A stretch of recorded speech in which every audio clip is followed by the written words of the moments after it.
semua, di sini saya akan menjelaskan tentang teks prosedur. Sebelum saya menjelaskan tentang teks prosedur, izinkan saya untuk memperkenalkan diri saya. Kenalkan, nama saya Safety Dwinetanya, saya dari kelas 11 IPS 3. Di sini saya akan menjelaskan tentang materi bahasa Indonesia, apa itu teks prosedur. Oke, kita masuk ke dalam penjelasan. Pengertian teks prosedur. Teks prosedur adalah sebuah teks yang berisi langkah-langkah atau tahapan untuk melakukan suatu hal serta menjelaskan cara membuat atau mengerjakan sesuatu. Ini ada beberapa contoh teks prosedur. Nah, sudah tahu ya teks prosedur itu apa? Sekarang kita lanjut ke dalam tujuan dari teks prosedur.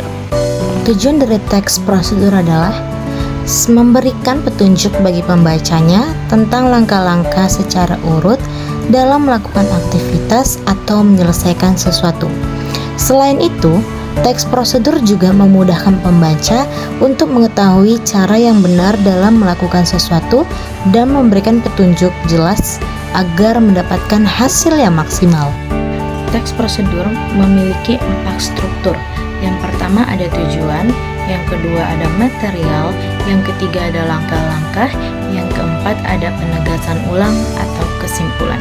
Kita masuk struktur yang pertama. Yang pertama ada tujuan.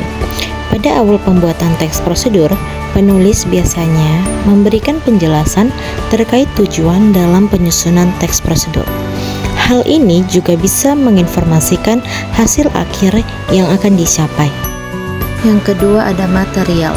Material merupakan hal-hal apa saja yang perlu dipersiapkan dan yang dibutuhkan dalam pelaksanaan atau pembuatan kegiatan tersebut.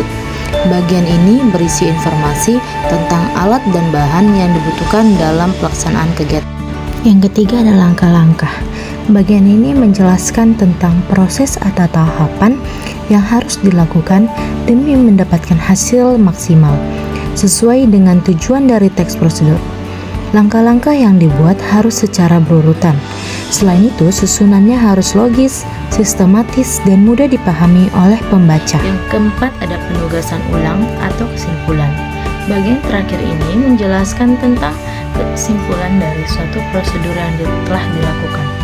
Bagian ini bersifat opsional, yakni boleh ada dan boleh tidak ada dalam teks prosedur. Ciri-ciri teks prosedur ada 7. Yang pertama, menggunakan kalimat perintah. Yang kedua, terdapat panduan yang harus dilakukan. Yang ketiga, menggunakan kata kerja aktif. Yang keempat, menggunakan konjungsi atau kata hubung.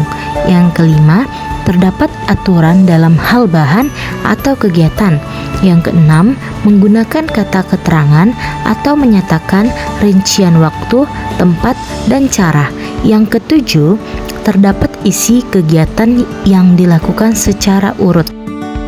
Jenis teks prosedur menjadi 3. Yang pertama ada teks prosedur sederhana, yang kedua ada teks prosedur kompleks, yang ketiga ada teks prosedur protokol. Teks prosedur sederhana adalah teks yang berisi 2 atau 3 langkah saja. Contohnya prosedur untuk mengoperasikan setrika. Teks prosedur kompleks. Teks prosedur kompleks adalah teks yang terdiri atas banyak langkah dan jenjang untuk tiap tahapannya. Contohnya teks prosedur kompleks, cara pembayaran tilang oleh polisi.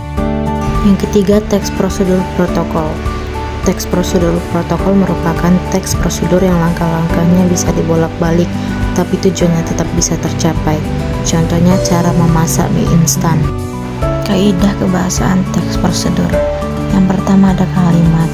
Pada teks prosedur, kalimat yang digunakan dapat dikategorikan dalam 3 bagian, yaitu kalimat imperatif, kalimat deklaratif, kalimat interrogatif. Yang kedua ada konjungsi. Konjungsi juga sering kita sebut sebagai kata penghubung dalam teks prosedur. Konjungsi terbagi menjadi 2 macam, yaitu konjungsi persyaratan dan konjungsi temporal. Oke, bisa dibaca ya teman-teman. Yang ketiga ada numeralia. Numeralia adalah teks prosedur merupakan pilihan yang bisa digunakan selain menggunakan konjungsi. Numeralia merupakan kata bilangan yang digunakan untuk mengurutkan langkah-langkah dalam teks prosedur. Misalkan pertama, kedua, ketiga, dan seterusnya. Yang keempat ada pronomina. Pronomina atau kata ganti digunakan untuk menggantikan orang atau benda berdasarkan fungsinya yang menggantikan orang atau benda. Pronomina terbagi menjadi dua macam.